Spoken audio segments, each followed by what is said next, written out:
Mari terus kita jaga semangat kolaborasi kita, inovasi dan integrasi, menjalankan amanah. Harapan masyarakat kepada kita sangat besar. Kita tidak boleh mengecewakan harapan rakyat, khususnya di Provinsi Aceh.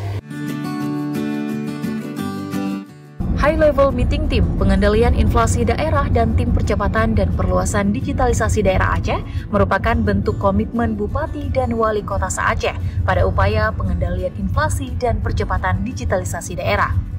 Hal tersebut disampaikan oleh Wakil Gubernur Aceh Fadlullah saat memberikan arahan pada High Level Meeting TPID dan TP2DD Aceh di Ruang Serbaguna Setda Aceh pada Rabu 14 Mei 2025.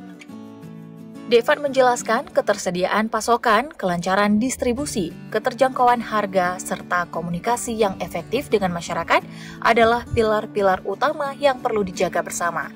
Deva juga menambahkan isu yang tak kalah penting adalah transformasi digital, khususnya dalam mempercepat digitalisasi pendapatan daerah, karena kehidupan global telah berubah.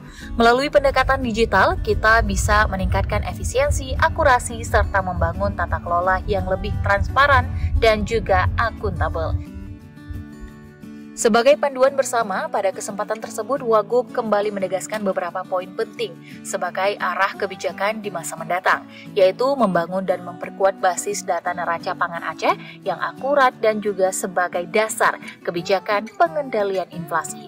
Wagub mengajak semua pihak untuk terus menjaga semangat kolaborasi inovasi dan juga integritas dalam menjalankan amanah karena harapan masyarakat sangat besar.